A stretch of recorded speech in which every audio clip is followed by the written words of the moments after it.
Well, good morning. We're set for our second speaker, which I'm sure you're going to enjoy. Uh, Same rules.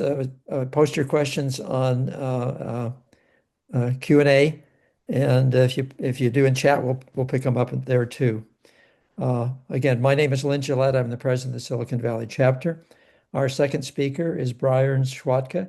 He's a realtor, transition specialist, and certified senior advisor, CSA.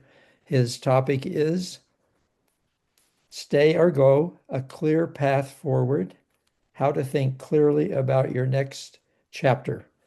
And this is about the decisions usually later in one's career where you're thinking about retirement and where to go. And we were on vacation, and one of the families we were doing the vacation with is right in the middle of making this kind of a decision. So Brian is a realtor and transition specialist who has helped homeowners navigate important housing decisions since 2004.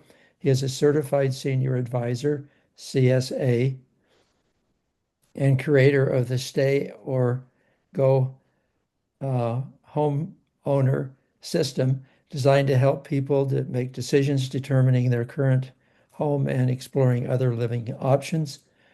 Uh, Brian combines real estate expertise with a structured educational approach to help clients gain clarity, reduce stress, and make confident decisions about their future. He has an excellent website, which I visited. And so, Brian, you have the floor. All right. Well, thanks everybody for being here. Thanks for having me, Lynn. Again, my name's Brian Schwatka. I'm a realtor and transition specialist with Keller Williams Bay Area Estates here in Los Gatos. And I've been a realtor for 22 years. Solely 100% of my business is helping homeowners decide if they should stay in their homes, age in place within home care, or should they transition to a retirement community? And I know what you're probably thinking right now. You're thinking, well, I'm sure a realtor would want me to sell my home and move to a retirement community. That would be the obvious choice. But that's not who I am. My goal in life is really to help you make the best decisions for your future, whether you're staying or whether you're going. So, our goal today, I just want to help you decide whether you should stay or go. I want to help you think clearly about the crossroads of your decision. I want to hopefully reduce your fears, uncertainties, and doubt, the FUD, and begin just moving forward just a little bit towards some clarity and some confidence. And I want you to feel less stressed about your future. I know a lot of you are probably thinking about this. I usually interact with most of my clients when they're around 80 years old. They start to think about things, and that's what we're going to talk about. So the reducing your stress is really about education and preparation, sort of like Cub Scouts, right? And so that's what my goal is. I'm not trying to sell you anything. I'm just trying to teach you some things to try and give you a better perspective on things. So I've found over the last 20 some odd years that there are three stages that a homeowner goes through um, in their transition. Okay. And they might go, they might stay. It's up to them. But the first stage is really just deciding or considering, should I go? You're just dipping your toe in the water. You're seeing a lot of differences. Maybe I've outlived the functionality of my home. Maybe I don't need a 5 bedroom, 3 car garage, 2 story home with a pool in the back. Maybe some of my friends are leaving. And so you're in stage one and you're just on the fence. You're 50%. I could stay, I could go. I'm not quite sure. I just need to get some education. The second stage is once you're 51%, or you think, hey, I think I might want to go. Now there's some understanding that needs to happen. This is stage two, where you're like, now how does all of this work? What about this whole waiting list thing? And what happens even before I get on the waiting list? What happens after I get on the waiting list? What happens when I decide which unit I want? And what happens after I move out? Um, you know, how do these retirement communities work? Is there a buy-in? Is it a month-to-month situation? You need information so that you can really have that clarity to move forward. And then once you have decided and once you know about moving forward and you are educated in that, then stage three is selling your home. That's not what we're going to talk about today. We're not going to talk about getting your home ready to go on the market or marketing the home or the contracts and all of that. That's a different presentation for a different time.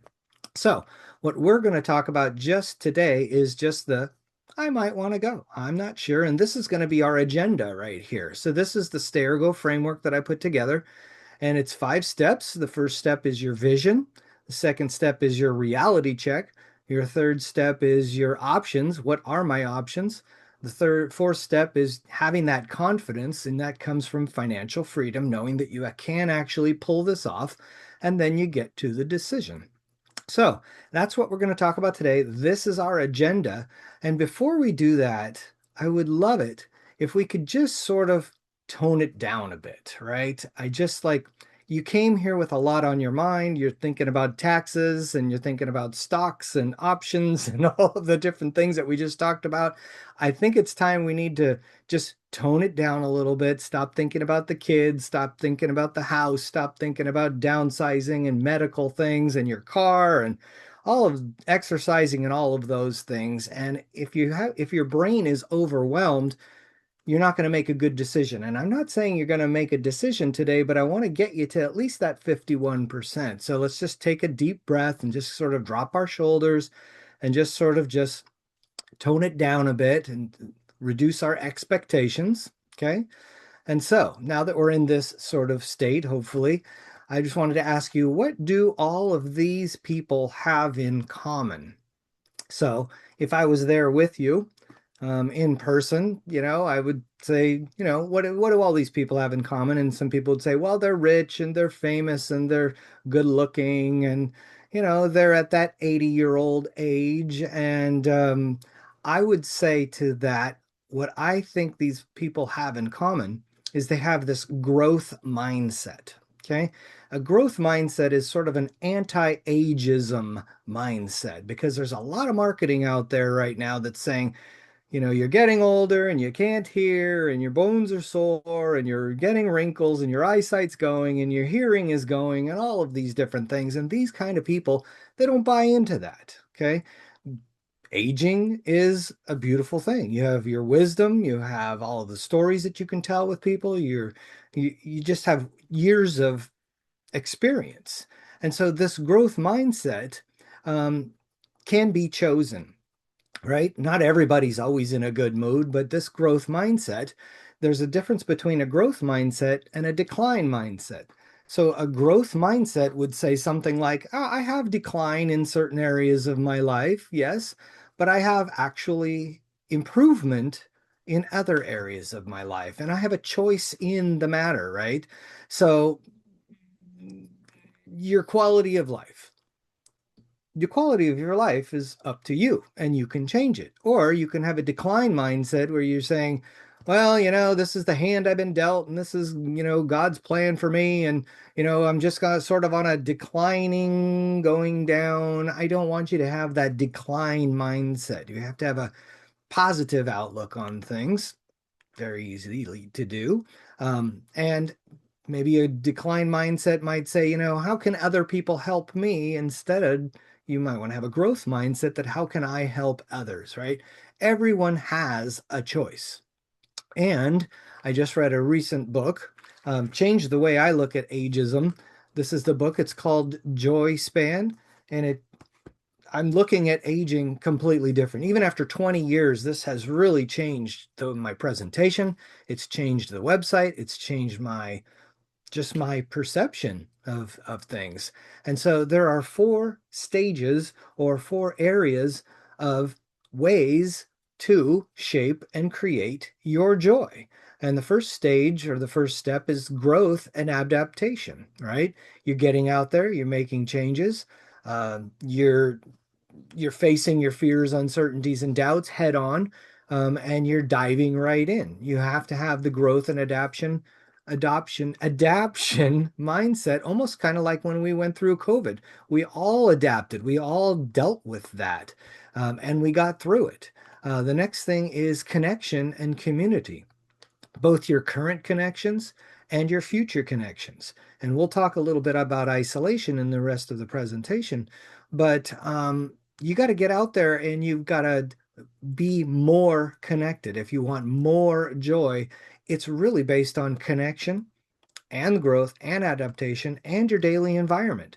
If your daily environment of where you live is not bringing you joy and it's bringing you frustration, that's not doing anything good for you. And you need to do something positive about that, maybe even change your environment. And then you also need stimulation and support and a purpose, right? You need to be doing things for other people, other mindset. These are the areas that you can shape and create your joy. And now I'm not trying to push retirement communities on you. It's what I've been working on and doing, and I'm helping all my clients get there. Not one client has ever said, gee, I made a mistake. That was a terrible decision. I want to go back home. But these well-designed retirement communities support all of this, all of the growth, the connection, the daily environment, the stimulation and support, and the purpose of what's going on. And this book is where it's at. And in fact, if I was with you in person, I would be giving away one of these books, and I would just tell you, just read the first chapter. You'll be hooked. So now, if joy can be shaped and created, it can also be hindered. And joy can be hindered by this word isolation. This is a worldwide epidemic right now. Isolation.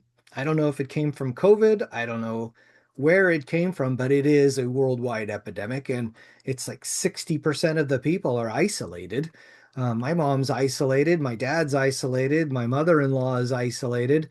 And I can see a physical decline. I can see a mental health decline. I can see, their health isn't as strong or as viral as it could be. I see a cognitive decline. I'm seeing this firsthand, and I think it has a lot to do with isolation. There's a reduced access to support and healthcare because you are isolated, and so it's not as easy to get that support that you're going to need, and you're missing out on a lot of socialization. My mom said the other day, my gosh, I didn't even say a word to anybody yesterday. And that's just not good. It's not just I'm bored, it's a physical problem.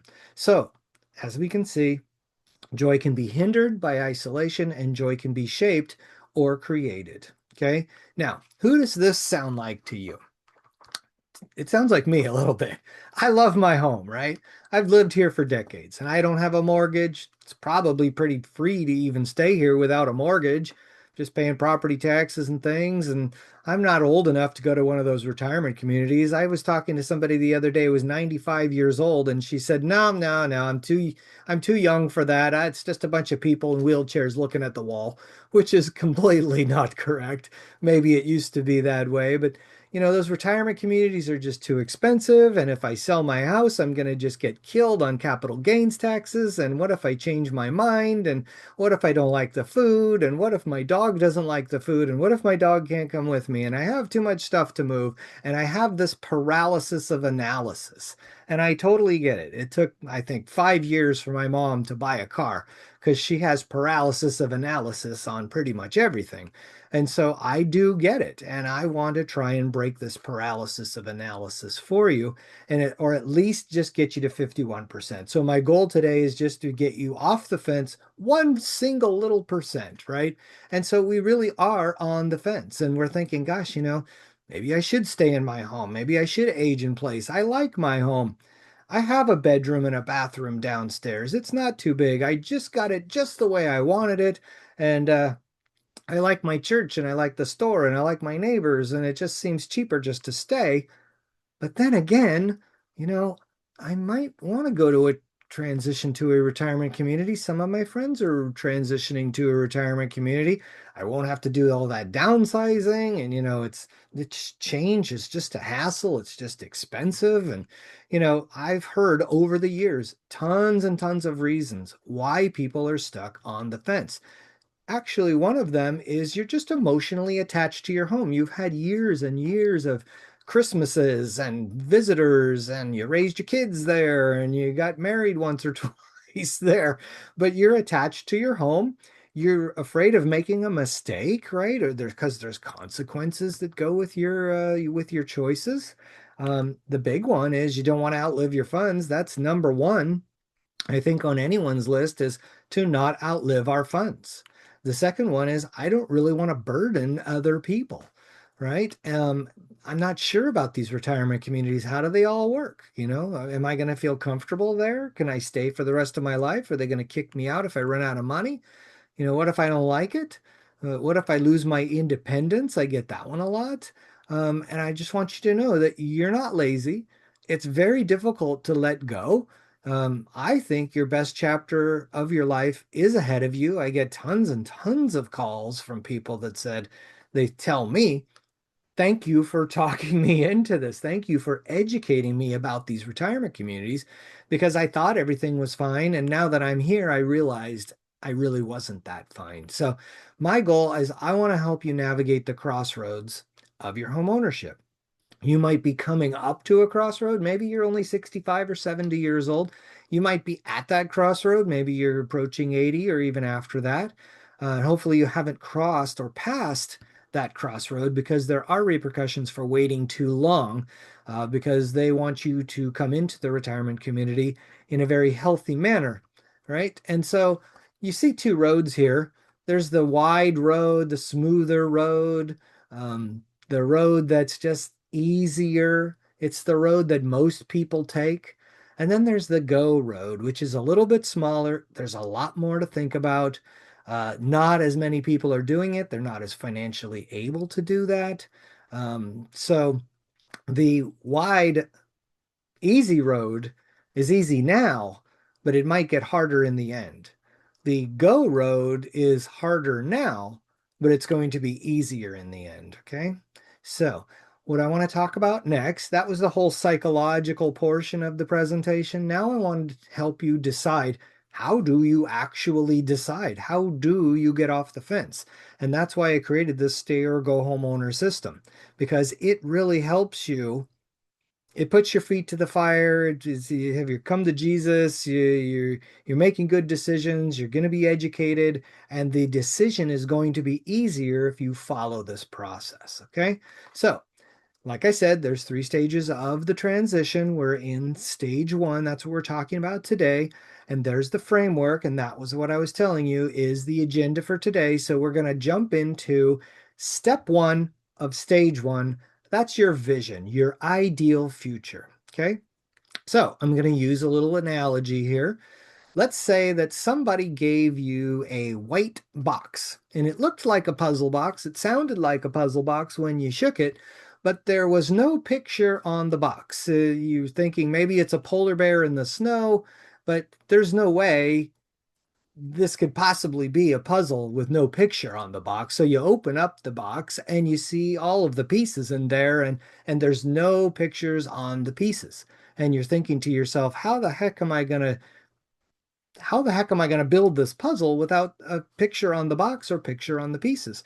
But my wife is an expert puzzle maker, and she could actually get this puzzle started just by looking for the corner pieces and the flat pieces. She would actually give it a try. In fact, she would probably love to try and do a puzzle that didn't have a picture on the box. But this is what we need to do. We need to put a picture on the puzzle box. We need to understand what your future looks like. What does your puzzle picture look like? You need a vision of sort of where you're going. And this is done by an exercise that we have. It's in the Stay or Go workbook. You can download this or you can do the online questionnaire. It's on our website. And just to let you know, our website doesn't gather your information, doesn't send you a bunch of stuff. There's nothing to buy or sell there. It's just an educational website.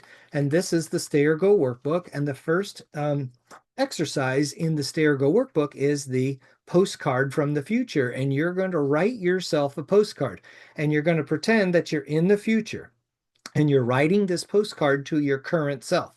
And you're saying to this current self, man, Brian, it is so great that you thought about this postcard from the future. And I really want you to think about this because my days are great now because you put these in place. On a normal Tuesday, I'm not on vacation. I wake up to birds singing. I go for a walk. I do some meditation. I'm spending more time with people. My life just feels lighter. My world is expanding. I've added more joy to my life. And you're writing this postcard from the future to yourself, and it will motivate you. I did mine. I did my postcard from the future. And it was funny because I figured it all out. It's one page document of, what I'm doing. And I showed it to my wife and I said, look, it's our postcard from the future. And she said, well, that's your postcard from the future. It's not my postcard from the future. So if you do this exercise, you might want, and you're a couple, you might want to do individual ones and come up with a compromise. But what you're doing in the exercise is you're jotting down just bullet points of what you want more of. So I could say from the future, hey, I have more friends, I'm doing more hobbies, I'm taking classes, I'm exercising now finally, I'm traveling, I'm spending time with my family, I've just got a simpler way of life, I've got purpose because I'm not isolated in my home, I don't have to do any maintenance anymore, I'm not downsizing anymore, I'm not as lonely, I'm not isolated, I've my technical problems with my iPad and my computer and my passwords have been solved because there's people here at the retirement community that help me with this. They help me with my paperwork. There's nobody coming to my door anymore, no solicitors trying to sell me solar panels or I'm not cooking as much, I'm not cleaning as much, and I am not uncertain because I've put all of this in place. So this is the letter you're writing to yourself, and it could be a letter, it could be bullet points, and you're going to refer to this letter on a regular basis. It's going to excite you, and you can even start picking the low-hanging fruit, right? And what this is also going to do is this is going to help you make better decisions for your future. Because now that you have a plan, you can point yourself in a direction, right? It takes a while to turn an aircraft carrier. So, if you have choice A and choice B, and you didn't have a postcard from the future, decision A, choice A, here's the question, here's my response. But now that you have another choice because you have another plan or a vision of what you want your life to look like, you can say, you know what? I'm going to pick choice B because it might not make sense today, but it might make sense because it's going to point me in the right direction, right? So here's an example. Let's say, you know, life at home is getting a little bit harder, right? And you're not liking cooking as much. You're not liking going shopping as much. You're not liking driving to appointments and maintaining the house and all of that. The obvious choice, if you didn't have a postcard from the future, would be, well, I'll just get some caregivers and bring them on into the home and they'll take care of this stuff. But now that we have a postcard from the future, there is a choice B, and I might want to move somewhere designed for the next stage in my life. You see what I'm saying? So you're making better decisions just because of the fact that you have this vision of the future. And you do have some homework, grab a glass of wine or two glasses of wine and start to really think about this stuff. And there's lots of different choices you're going to have. Like, do I really want to remodel the kitchen now? Well, if I'm staying, sure. But if I'm going, maybe not. So here's some examples of stories I have. I'm not going to go through all of these stories. All I want you to do is when you do have a choice A or choice B, that you say, does this decision point me in the direction of my ideal future? Okay. It's a great exercise. I know it seems weird and it seems out there, but boy, I'll tell you, having a plan with a story, with buy-in from your co-owner, is really going to make your life a lot easier and the decisions a lot easier. Okay, so that's step one. We've done our vision or picture of our ideal future. Excuse me. The next step is now that we know kind of where we're going, we kind of need to know where we are. Kind of when you go to the mall and you know where you want to go, but you got to look for the information kiosk, the big map of, here you are and here's where I'm going. We know where we're going. Now we need to find out where we are. And what I've done over the years is I've boiled it down to 5 different categories of things you need to be thinking about, questions you need to be asking yourself, doing a self-evaluation on your financial situation. This is all you. Your health situation. How is your health?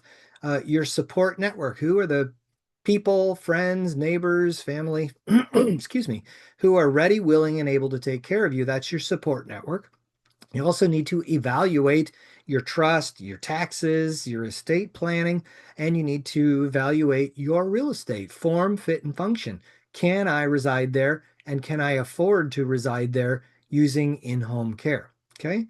So this is why we need a planning system. This is the stay or go homeowner system in a nutshell, is to self-evaluate ourselves. Now, let me go into, I'm not going to get too much into detail. I'm going to go through the first one. Let's talk about your finances. Okay.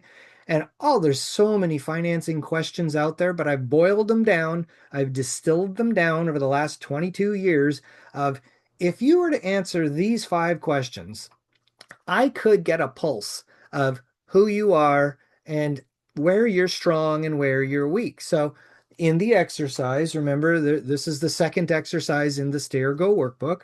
Okay, it's going to ask you these 5 questions. I know exactly what my monthly income and expenses are. You would be very surprised how many people don't know this, but let's just give them a yes on this one. And then I would ask them, I'm cash flow positive every month. These are questions you're asking yourself. Okay. I'm cash flow positive every month. Well, I'm neutral. Maybe I'm negative because I'm house rich and cash poor and all of my money is in the house. So maybe I'm not too cash flow centric. The next one is I have an investment portfolio and an adequate net worth. Hard to do because you got to do a little more financial planning there to know, but you would know yes or no. Most people are doing pretty well because they're living in a house that they bought for $25 70, 50, 60, 70 years ago. Now it's worth 2 million, 3 million, 4 million. So they usually do have that, but they don't have access to those funds unless they're going to use some sort of a reverse mortgage. And that's a whole nother story in itself. Another question is I can afford to pay for skilled nursing or in-home care. Now, in-home care, and we'll talk a little bit about this in the upcoming slides, could be anywhere from $6,000 to $12,000 a month. Not a lot of people have that cash flow. And then the last question I usually ask them is, do you have a written financial plan that spells out your future? Not if you can retire, but will you outlive your funds? And there are not a lot of people that have a formal written financial plan in their hands. So in the exercise in the book, or when you're doing this, you can actually even take a screenshot of this. They're going to just count up their yeses. This person is not doing too well in their financial evaluation. Now, there's 5 more questions for these other 4 areas. I'm going to go through them. I'm not going to go through each of the questions, but if you do want to take a picture of these and you don't feel like downloading the workbook, you can just answer these questions on your own, find out how many yeses you've said, give yourself a score. 5 is the best, 1 is the worst. Not saying 1 you're going to die or anything, but you know, those are the questions for the second category. The third category is, your personal support network. Count up the yeses, evaluate where you stand. Then your trust, taxes, estate planning. I've reviewed my trust. I know how I'm holding title. I know what to do when a co-owner passes away. I have a list of home upgrades that I can use for capital gains exclusions. Then your real estate, right? It fits my lifestyle. I've upgraded it for safety. I have a downstairs bedroom and bathroom. So those are the 5 areas. Now we're going to do a radar chart, and that's in the workbook as well. And you're going to take the number of yeses in your finances, the number of yeses in your health, all the way around. You're going to connect the dots. You're going to see where you're strong and where you're weak. And we can advise you on what to do if you're weak in these certain areas. Someone might look like this, someone might look like this. And now it's time to get more well balanced. Okay, that's the goal, is to be more balanced. Whether you're staying or whether you're going, you need to have more balance in these areas. And this is done by the self-evaluation. Okay, so that exercise is in the book as well. So look at that. We know where we're going, we know where we stand, and now what? right? What are our options, right? What are our paths? Should I stay in my home, age in place within home care? Should I think about going to a retirement community? So the rest of this next section of your options is should you stay in your home or should you go to a retirement community? So let's talk a little bit about that. You've got options, right? Lots of options. If you're going to decide to stay in your home, that's fine. Totally. You can stay in your home. I just want you to make sure that you can physically stay in the home and you can financially stay in the home. And we're going to talk about finances next. But your options are, maybe I don't want this 5 bedroom house, 2 story, 3 car garage house. Maybe I want to go to a single story home that less maintenance, it fits my lifestyle. Or, maybe I just want to leave altogether and I don't want to do any remodeling. I'll leave the Pepto-Bismol pink tile in the bathroom and the gold shag carpet and the olive green appliances behind for someone else, and I'll go buy something that's already remodeled. Or maybe I'll go over to the Villages in East San Jose. It's a 55 plus retirement community. Maybe I'll dip my toe in the water over there and just have an adult living life on the golf course. Maybe I'll relocate out of the area. Maybe I'll go to a cheaper area. Maybe I'll go live in my vacation home. There's a ton of different ideas. Maybe I'll live with the kids. Or maybe the kids will live with me. I don't know if you want that, but I've heard so many different creative ideas, but they all fall in this bucket. Option of I'm going to age in place within home care services and I'm going to kind of be isolated. Or there's the other option. You can transition to a retirement community. Now, there's 4 different types of retirement communities. There's independent living, like that 55 plus thing, or you can go to an independent living retirement community. Okay. Being around like-minded people, people your age, they're all active. Then there's an assisted living community where you might need a little more help with your activities of daily living. So they have services available there. There's also communities that are skilled nursing facilities. They're either a boutique community or they're inside of a different community that offers a wider range of services. There's memory care boutique services. And then there are the continuing care retirement communities or CCRCs. These communities have all 4 levels of care on campus, on one campus. And even if you did have a co-owner and one co-owner was progressing a little faster than the other co-owner, you're still on the same campus. It's a beautiful situation, but I'll tell you, there's 50 different types of retirement communities in Santa Clara County. There's only about 5 or 6 that have all 4 levels of care on campus, and you need to prioritize. Do I really need skilled nursing on campus, and do I really want memory care on campus? If you don't, and you just want independent and assisted living, you have tons to pick from. If you want all 4 levels, it's a different story, and there's different ways to pay for these retirement communities. There's a month to month or just a rental. Like, I just want to live here. There's no entrance fee. I'll give you a monthly fee. You'll give me my services that I'm paying for. But if you were to outlive your funds, they would ask you to leave. Okay, because it's just a rental. The other communities, like the CCRCs, are usually an entrance fee. You're usually paying 300, 500, 500,000. Some cases, it could be 4 million or $5 million for the entrance fee. So those are far and few between. They're usually around $1 million for the buy-in or the entrance fee, and then you pay a monthly fee on top of that. But the good part about that, you're getting this insurance policy, this peace of mind that says, I purchased a lifetime care contract and I also purchased into what's called a benevolence fund. And the benevolence fund says that you paid your country club membership. If you ever outlive your funds, we will not ask you to leave. Okay. So there's things to think about. There's lots of things to think about. You really have a lot of options, but you only have really 2 choices. You're either in the stay bucket or you're in the go bucket, hence the name Stay or Go Homeowner. So, another thing we want to talk about. Remember, I was telling you we never want to outlive our funds. We don't want to burden others. Okay. And caregiving is a burden on people. And I know that the kids have probably said, I'm there for you. I'm ready, willing, and able to take care of you. As soon as I get pick up the kids from soccer, and as soon as I get off of work, and as soon as I do this and do that, and I mean, I'm living this right now. My father next week is moving into a retirement community. And there's a lot going on there, even though he's going to a retirement community, but he's alone in his apartment, and I'm doing a lot of logistics. I'm making decisions. There's family conflicts. There's different kids saying this and saying that. There's financial uncertainties because sometimes we need in-home care and sometimes we don't. And even if we do have that care, it's not guaranteed. I'm managing that in-home care.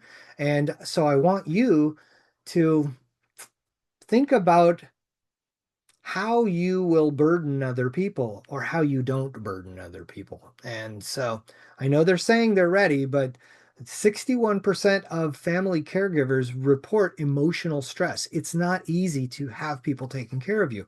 Now, if you don't want to use your family and you do want to use this in-home care industry that's out there, and it's the biggest industry in going right now in the United States because we're going through this silver tsunami of 10,000 people every day turning 65. It's all of the baby boomers, and that's going to continue for another 10 to 15 years.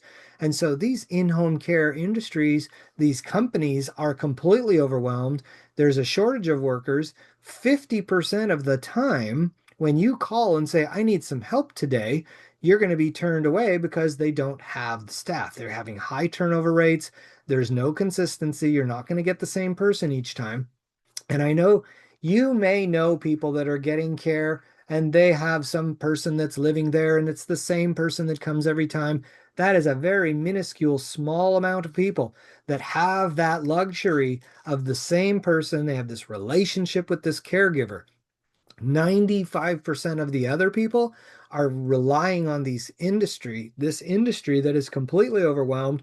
There's a lot of safety issues and security issues. I thought I left my watch there, or now it's not there. They're living with you, they're overhearing your phone conversations. And I'm not saying that this industry is bad. It is the most needed industry that we have with our aging population, but it's not something you want to base or put all of your eggs in that one basket because of the fact that, like I just said, it's growing, there's a shortage, there's turnover rate, there's no consistency, and there's some safety issues. So be careful of putting all of your eggs in this basket.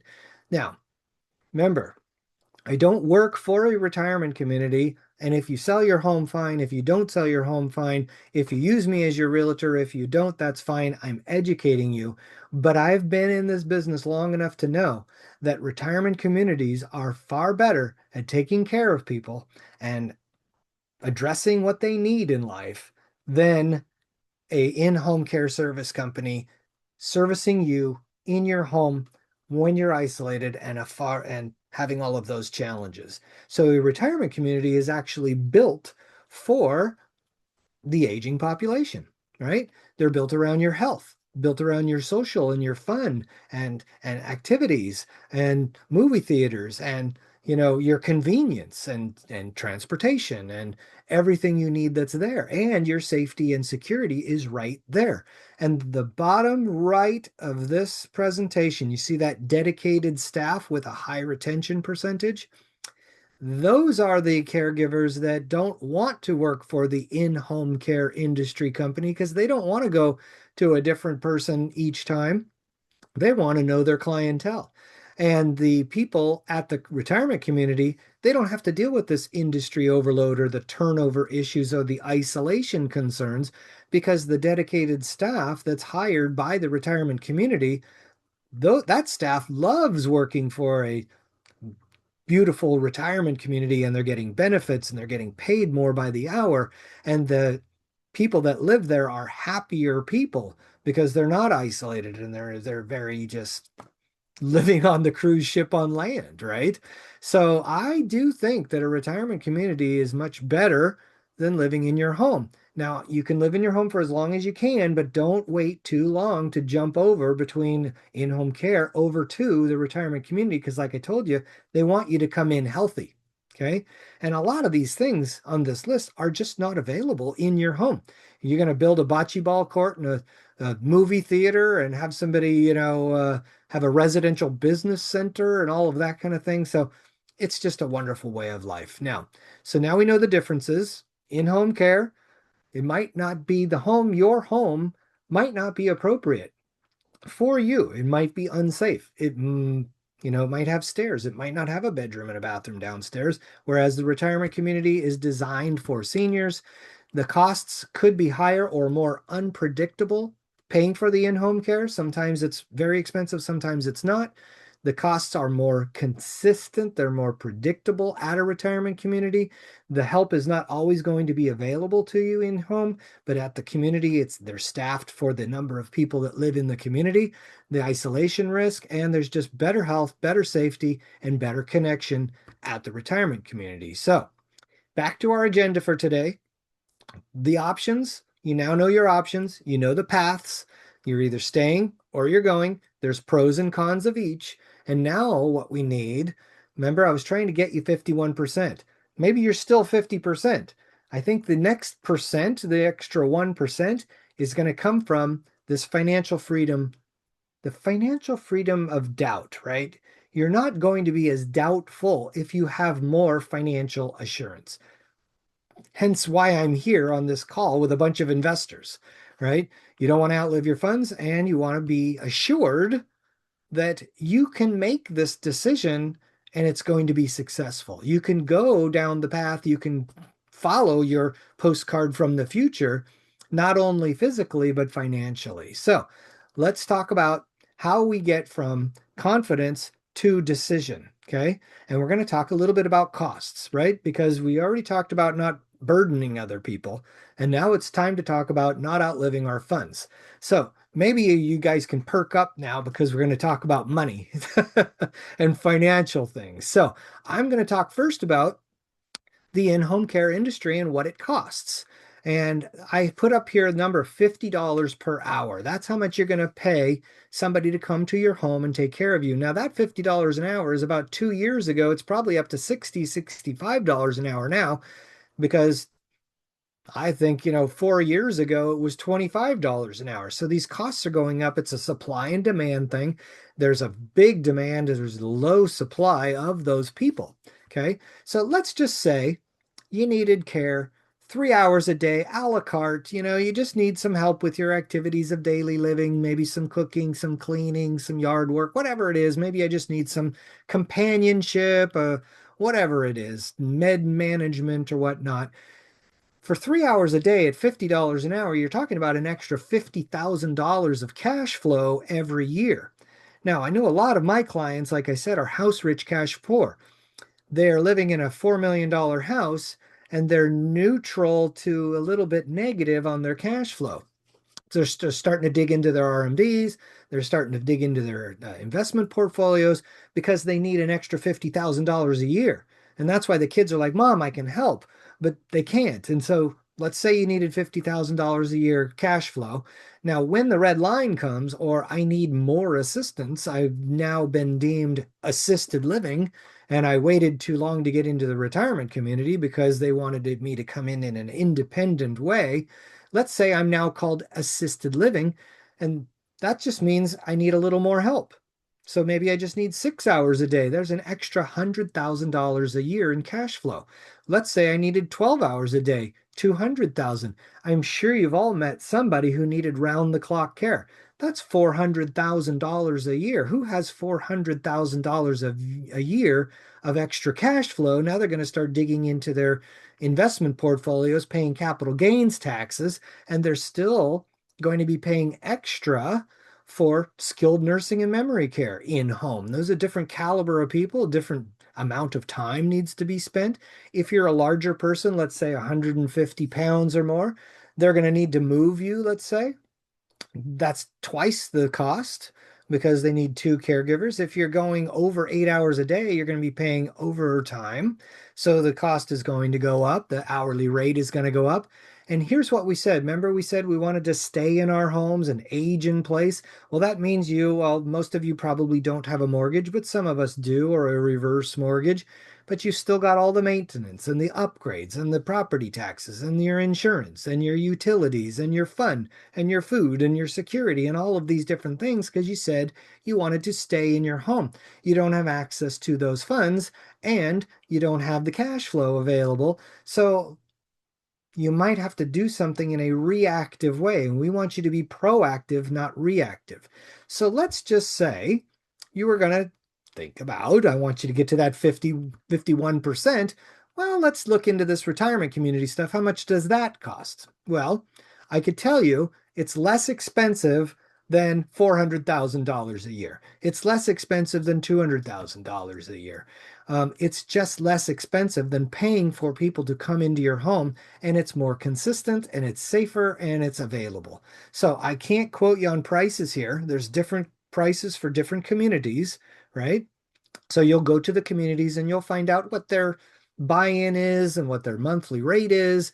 And just like in home care, as you progress in your age, you may need some skilled nursing, you may need some memory care, and that's going to be a little more expensive. But the saving grace here is that you sold your home, you're no longer paying for these housing expenses because you're paying the monthly fee at the retirement community. So no more mortgage, no more insurance, no more worrying about upgrades and repairs and property taxes and utilities and food and entertainment and security. That's all paid for by the retirement community. So your costs are going down. And now that you're a millionaire because you sold your 2 million, 3 million, $4 million home, you have the cash flow to pay for your care and your stress is being reduced. Agreed?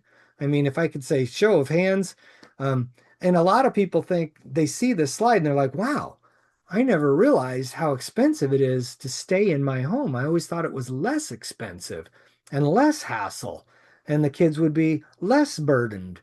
But now it's not true. And so I want you to know that retirement communities are much better than they used to be, and they're a luxury. Not everyone can afford a retirement community, and you've got to do your due diligence to see if you can, because if you can, your life is going to be like your postcard from the future, right? All of the things you wanted more of, you're going to have more of. All of the things you wanted less of, crying babies and squawking birds and dogs and all of the different maintenance and all of that stuff is eliminated now. Okay. So we have on our website, it's free. It's called the Stay or Go Planning System. Here's the website. It just asks you 3 questions. What stage are you in? Remember, today we're talking about I might want to go. Then, if you really do want to learn more, you would click on stage 2. How does all of this work? Stage 3 is I'm ready to go, and that's how to sell your home in the least amount of stress possible. But I want you to start out with the planning system.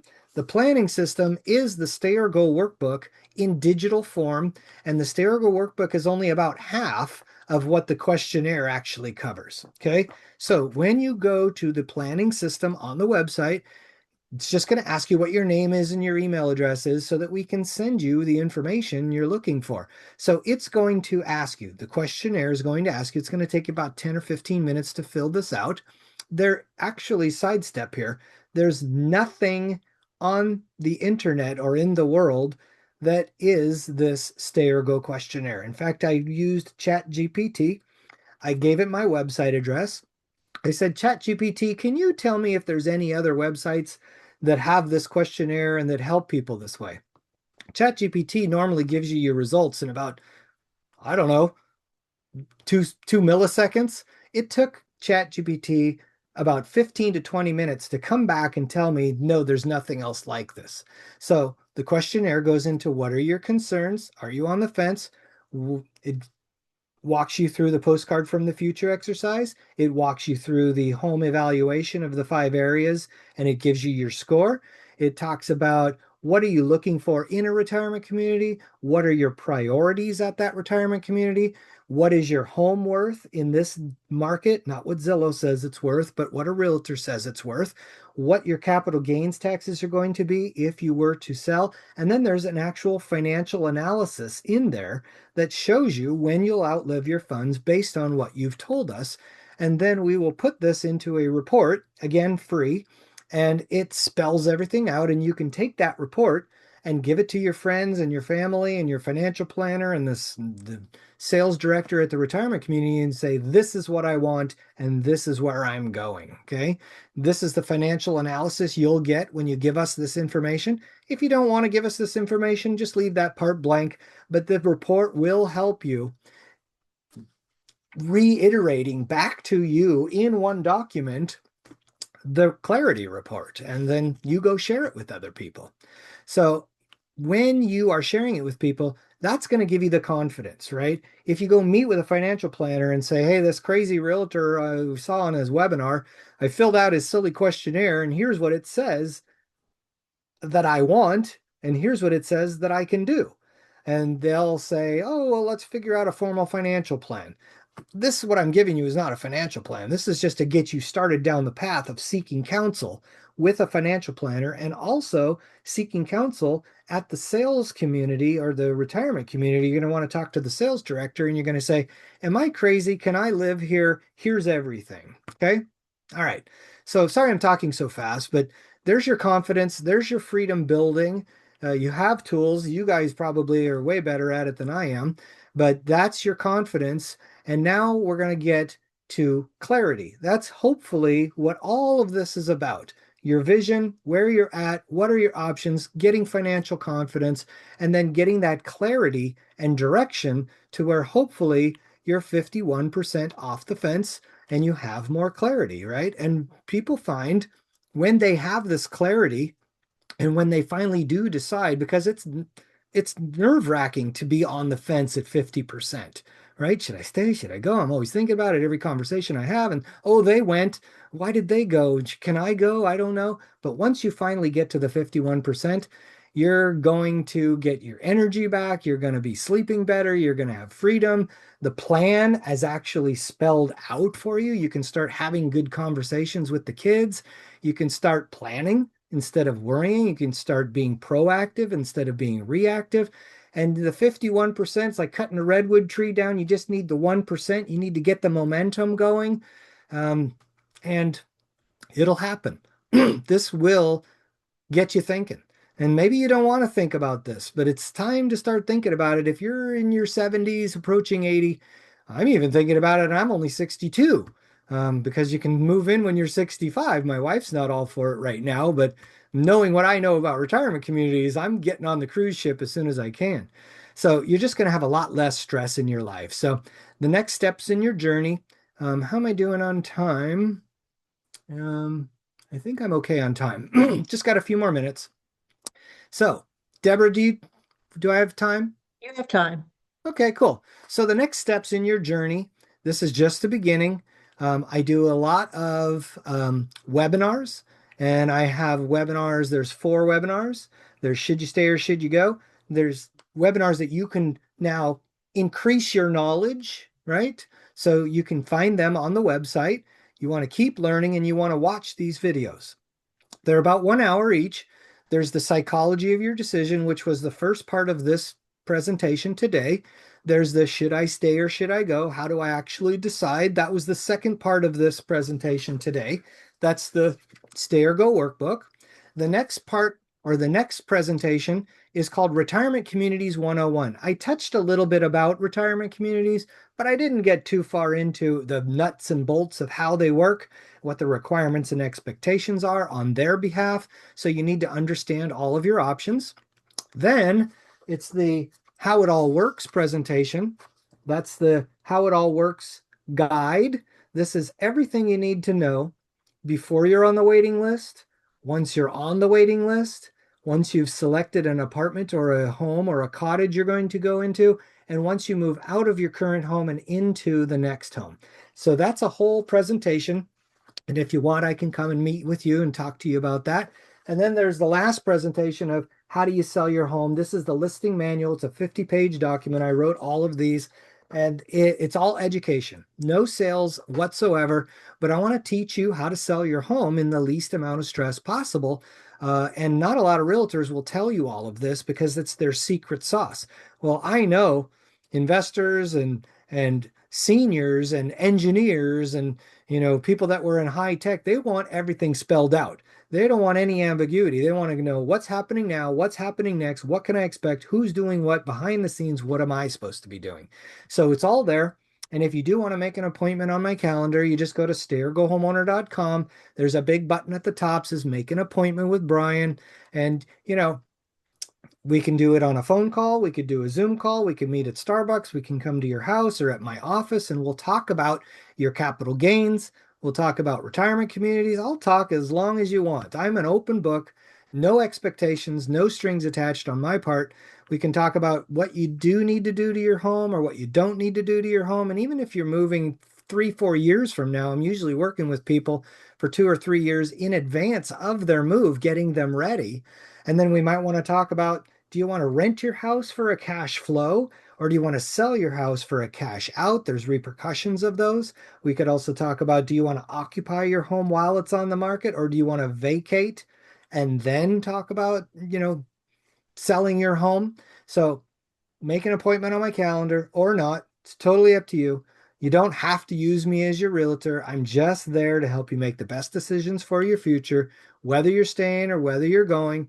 It's not really about where you live in your home or where you live at a retirement community. It's really about choosing joy, planning your life, getting that postcard from the future together, imagining your perfect future. Also, focusing on not outliving your funds, not burdening other people, and not being isolated, remember? And so every single person on this call has a different story.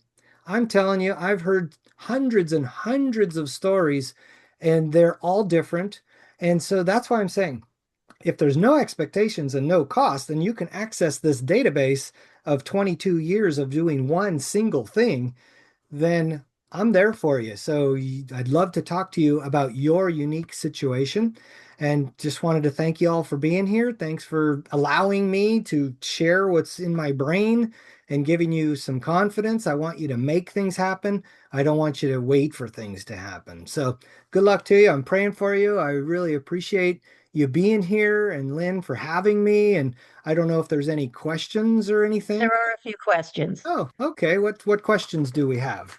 What happens when the same kind of problems with in-home care are experienced in residential care communities?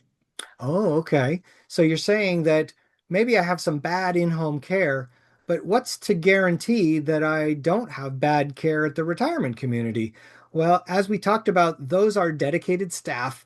They're managed by the community. If they are not doing a good job, then they're going to get some bad reviews at that community. The community does not want bad reviews. They monitor their people. All of their people are certified caregivers. They're not just anybody off the street. Hey, you're working at Costco. Do you want to take care of people? We have this in-home care company and we're just finding anybody we can to send out to these people. That it's a scary industry and it's going through a real hard time right now and they're getting bad reviews and these retirement communities, I go there, I don't know what they're putting in the water, but every time I go visit my clients who I've helped get there, nothing but rave reviews. I even have a video of me talking to the clients afterwards and them telling me what a wonderful life they have. So I seriously don't think that you're going to have that. Now, I'm not saying there aren't bad communities. Of course, there are bad communities out there, but you have to do your research and you have to see what kind of reviews those communities are getting and do your homework and go to the community and feel the vibe and taste the food and meet the people. What is your thought on upcoming technologies of robotics and AI in relation to elder care? No senior is going to want a robot taking care of them, period. Now, kids might want a robot to clean their house or clean their car or do their electrical or their plumbing, and kids are more open-minded. My clientele, who was born in the 30s, 40s, and 50s, they don't want robots or AI. So that's why I kind of feel like I'm a little bit protected with my clientele because they don't want fast talking, different kind of crazy technologies. So that's my answer to that. I don't see it being a problem for seniors. Can you comment on reducing capital gains on our home? I heard of Internal Revenue Code Section 453. Well, the things you can do now, I just want to preface this by saying if you sell your house, you're going to have to belly up to the bar and pay capital gains taxes. It used to be you could carry over your capital gains to the next property. That ended in 1989, I think it was. So you're going to have to belly up to the bar, but there are ways to increase your basis, right? What you bought it for, the money you spent on the home improvements, you get each your $250,000 capital gains exclusion on gain that you don't have to pay taxes on $250,000 per homeowner. If you have three homeowners, you can get three of those.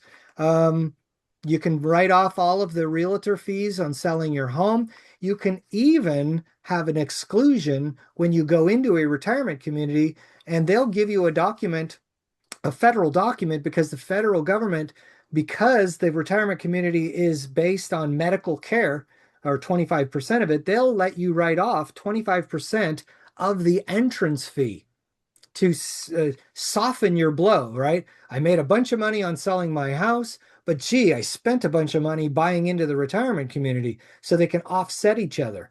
So there's lots of different ways, but you're probably going to end up selling your home and paying some sort of capital gains taxes unless your co-owner recently passed and you got what's called a step up in basis, which wipes out all of the capital gains and gets you to start over from the current fair market value, and then you go up from there. Are there any protections on the care home going bankrupt after you've paid in the entrance fee? Well, most of these companies are nonprofit organizations. A lot of them are religious-based organizations. A lot of them are run by the people that actually live there. They have a board of directors, they have a management company, and there is no end to the waiting list at these communities. The waiting list is 3 to 5 years, sometimes 10 years to get into these retirement communities. They're not going out of business anytime soon.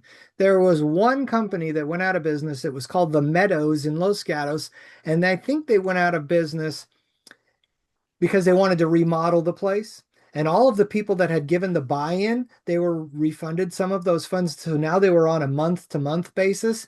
And then they decided they wanted to rebuild the place. And they told the people, you're going to have to leave. But they also helped everyone find a new retirement community. And I was around in that part of the time period where they all found new homes. But I'm telling you, these communities are swamped. They're busy. There's no way they're going to go out of business. There's one comment. For-profit care may be the problem. We need to start an agitation for universal elder care, just like the universal child care. Just a Fine. comment. I'm good with that. And I would say there's two types of communities. There's for-profit communities and not-for-profit communities. I would want my money and me going to a not-for-profit community that's not held to shareholders and trying to reduce costs and reduce staff and reduce pay. I would want that warm, cozy, fuzzy feeling of knowing that I'm taken care of through empathy, and it's a nonprofit organization. What about Medicaid? Medicaid as in low income, trying to get in, you're probably not going to get into a retirement community that costs $1 million buy-in if you're at that level. But there are less expensive communities that are month-to-month communities that are just a rental.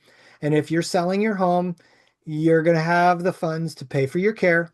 And there are, believe it or not, there are two retirement communities that are CCRCs, continuing care retirement communities, all levels of care on campus, and they're month-to-month communities. So it's a very rare find. But yeah, that pretty much, you're going to answer your own question. Whatever you can afford, that's the community you're going to go to, and you're going to have a financial analysis done by that retirement community. They're going to say, you can either come or you can't come.